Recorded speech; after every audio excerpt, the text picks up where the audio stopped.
I've long said that people should get out of the cities whenever possible. The cities are going to be the epicenter of chaos when things get really bad. Even now that things are looking sort of up, they'll look much better, of course, after President Trump's in office and his policies start to get enacted. But even before he's in office, a lot of good things are starting to happen. With that said, I still recommend get out of the cities. They're too congested. The biggest cities, and we're talking about dozens, not just like a handful. I'm talking about any city with over 1 million people. They are crime ridden. They are drug ridden. The schools are awful. I mean, you could say this pretty much across the board. There are little exceptions here and there, but for the most part, the centers have become just just hellholes. Okay, there's no other way to put it. I say get out of the city for your own personal protection, but also for the sake of the cities themselves.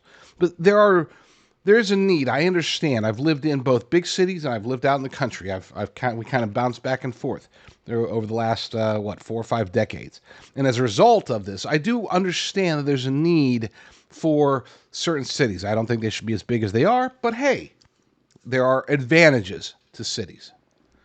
With that said, I had never heard of Freedom Cities. I am not. I am a little embarrassed to admit it because, yeah, look, my job is to be a news hound, quite literally. As the editor of thelibertydaily.com, as well as americafirstreport.com, I have to read through anywhere from 1,500 to 2,500 headlines per day. I have to read dozens of articles every single day.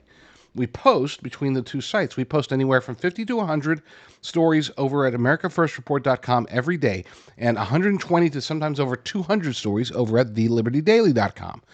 As a result, I have to be able to curate a bunch of stories. I have to be able to aggregate a bunch of stories, and we do it all by hand. So that's the only way to do it the right way. You can't have RSS feeds or whatever a lot of these other sites use. We actually curate the content. We craft it whenever possible. And as a result, I'm ashamed that I hadn't heard about this that's apparently been around for a year and a half. But if you're like me, then you'll be interested to find out that these freedom cities are looking pretty darn promising. The article comes from the Epoch Times. It's Nathan Worcester, great author over there. Interest in Trump's freedom cities grows. The president-elect's vision is drawing attention amid widespread concern over housing and middle-class prosperity. And there are other concerns about the big cities that I can talk about if we have time. But let's get into this article. I want to learn more about this stuff. I'm just kidding. I already know, but you guys probably want to know more about it. On the campaign trail, President-elect Donald J. Trump outlined many big plans from achieving energy dominance to carrying out the largest deportation operation in American history. Now, as his administration begins to take shape, enthusiasm is building for Trump's proposed solution to the housing crisis, chartering new freedom cities using millions of acres of what is currently federal land. And here's a quote from Trump during a 2023 video where he's talking about Agenda 47. He said, "We'll actually build new cities in our country again. It hinges on a contest to create up to 10 such cities." A year and a half later, in the lobby of a D.C. hotel, Nick Allen was enthusiastic about the vision. He told the Epoch Times, "When there are new cities that are built in the U.S., new industries can form and a new middle class can emerge." Very true.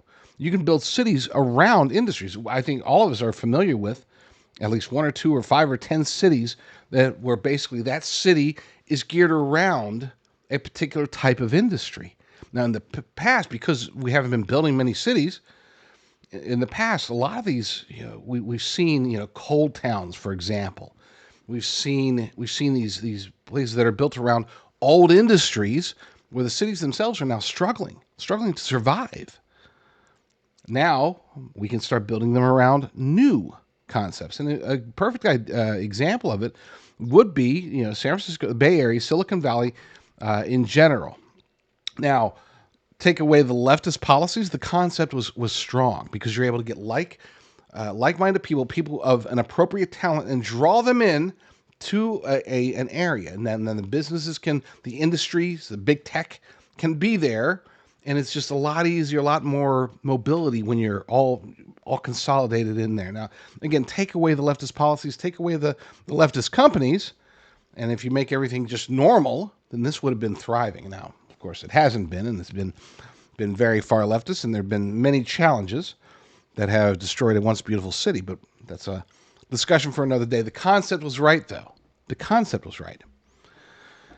And hopefully, in this case, we'll have a good concept and good implementation. Back to the article. Alan, 31, is a cryptocurrency investor and the proprietor of Sovereign House, a cultural events space.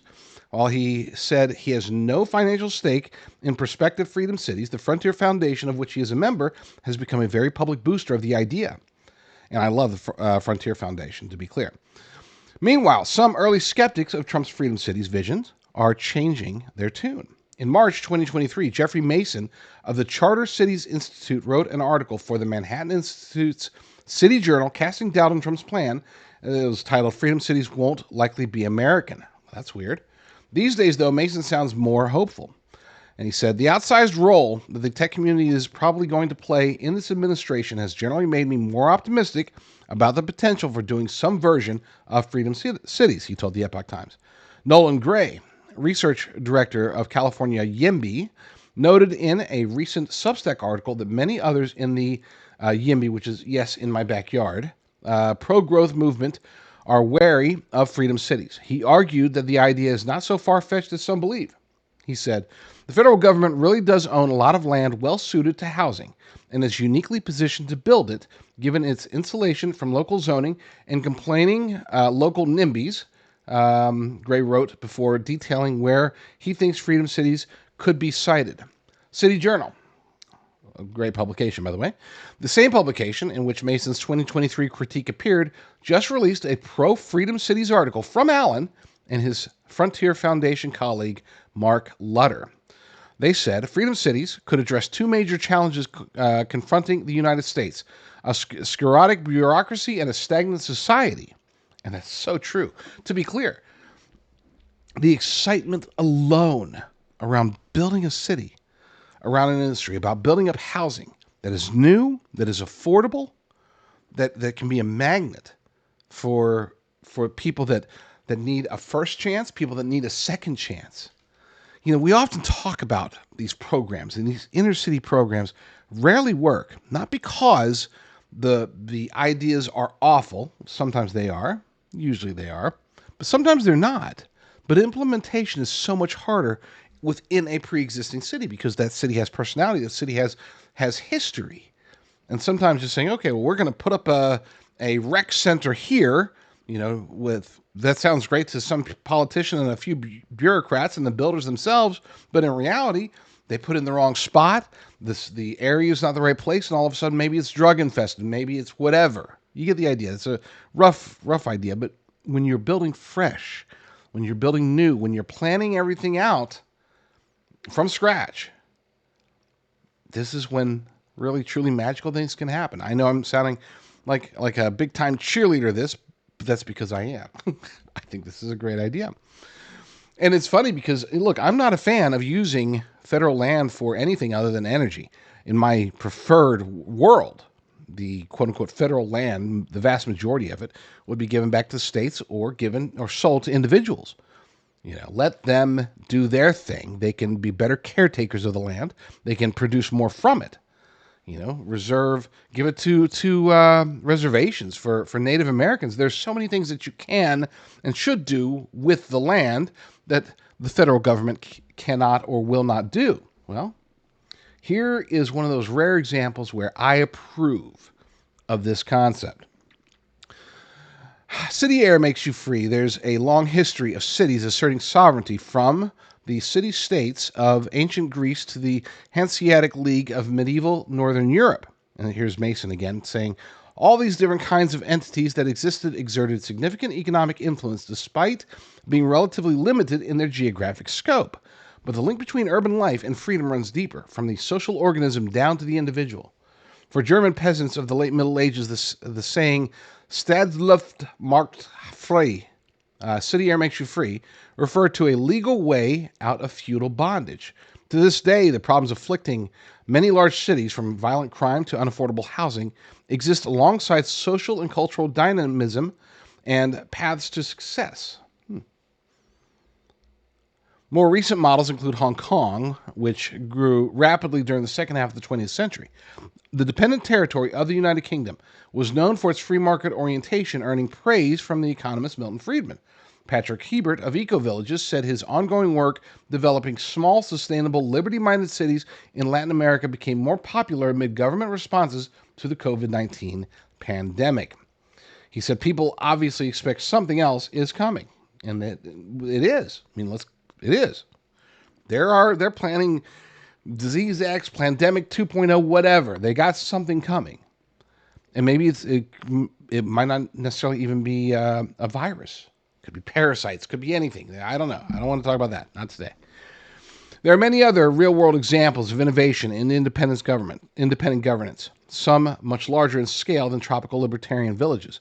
The Arizona retirement village Sun City, an unincorporated community of nearly 38,000 in Maricopa County, is downstream of recreational centers of Sun City, a nonprofit private corporation operating the community's facilities. The Walt Disney World Resort grew up in Florida's Reedy Creek Improvement District, now the Central Florida Tourism Oversight District. The 1967 act that created Disney's special district gave the company considerable autonomy over the remote swampland that it acquired and developed. In the words of a University of Miami Business Law Review analysis, authority generally reserved for municipal and county governments. That's a real sovereignty for the Magic Kingdom. And of course, that was a whole big kerfuffle about it with between Disney and Ron DeSantis. Talk about that later. Allen points to the modern history of the Brooklyn Navy Yard. During the 1960s, New York City purchased the former naval shipbuilding facility from the federal government, converting it into an industrial park that fell under the authority of a nonprofit. In 2021, the city created a new Brooklyn Navy Yard district with the aim of spurring new manufacturing in the yard while promoting other uses, including the development of new public open spaces. This is a normal path to prosperity in a Western nation state, Allen said. Brooklyn Navy Yard also provides a precedent for another site that may be under construction as a Freedom City, the former Lowry Air Force Base in Colorado. The Trump Vance transition team did not respond to a request for comment on the decommissioned military installation or any other Freedom City prospects. Of course, the quest for sovereignty isn't easy or guaranteed. One ambitious and high-profile charter city vision, the California Forever Project has hit a snag. A ballot measure in support of its East Solano plan, which would develop 60,000 acres of farmland in Solano County for up to 400,000 residents, was withdrawn from the ballot ahead of November's election. I wonder why. I actually do know why, but we're not. It's another day. I'm not going to read the whole article. Look, here's the thing. We do need, obviously, better housing, not necessarily more housing. But some of the housing, some of the places where people live today, where they're forced to live in many cases, are just awful. You know, homelessness is not necessarily caused by, we like to say, and I've said it myself in similar ways, homelessness, for the most part, when we think of homeless people, we think of drug addicts, we think of the mentally ill. But there are those who, especially ever since Biden took office, there are a lot of people, and even families, that are homeless as a result of just lost opportunity and greater inflation. Then, of course, you have the entire veterans system, which is awful. So many homeless veterans. Imagine if we can build cities. Imagine if we can put people to work, give people first chances and second chances and third chances in some cases. Imagine being able to build it logistically in a way that makes sense. It makes sense, where you put this, where you put that, which natural resources you have locally. Being able to build a culture from scratch. Being able to build a society from scratch. Now, take that concept and multiply by 10. And that's what Trump's vision is. And I would argue that considering the amount of land we have here in the United States of America, land that's not used, that would be good for cities, and considering how crowded many of our cities are, I could imagine that these can be so successful over a short period of time that we could start building more and more. And I'm all for that. Again, I want to diffuse the cities. Far too many people crammed into small areas. Bad for the nation, bad for the cities, bad for the people. Let's spread them out. Let's give them the same basic opportunities that they find in the city, but with less crime, less stress, less government. That would be the vision that I would love to see. Lord willing, I'll be back very soon with another episode. But in the meantime, y'all stay strong, stay safe, and God bless. I have one kid. You have 5 kids. That's what you have. How do you? That's incredible. It's kind of like being an FBI agent. You're always kind of monitoring them and making sure everyone's safe. Makes good sense. You know, I'm actually a real agent. Well, not an agent. I'm actually a deputy sheriff. Are you really? Right there. Many, many years. Are you serious? For real life, real life. Unbelievable. Yeah. So you're a sheriff. Yep. Played at Princeton. Pro football player. Greatest superhero of all time. Never drafted to Major League Baseball like you for the Pittsburgh Pirates. Thank you very much. Knuckleballer. How do you hit a knuckleball? You don't. You don't. You don't. That's the whole point. That was the beauty of it. You know, we may have always played on different sides, you know, being the superhero or the supervillain. Supervillain. But we have a lot more in common than I thought that we did. Which is shocking, because one thing's for sure. Genesis Gold Group is a company that we both trust. They make safeguarding your IRA or your 401k as simple as possible. And I need simple, That's I'll right. be honest. And with their stellar reputation, they're as solid as the gold that they sell. Like this gold right here. So call Genesis Gold Group today at 1-800-200-GOLD. What is that? This is what they call a prepper bar. So like you can break off these, see these little pieces? Oh, it's on both sides. And it's great because you can carry that around small and Oh yeah, it's not and you like- can literally use it to spend. Or it's not like this Think one. that- This, What? This is the big fella. This is a really great one. Is that real? This is a real one. You want to hold it? It's heavy. Holy smokes. That's pretty great. Yeah, you can get them one of those from Genesis Gold yourself. Hey, you guys see this? Look, check Dean, this out. Dean, that's my kid's college tuition money. Hold on, I'll be back.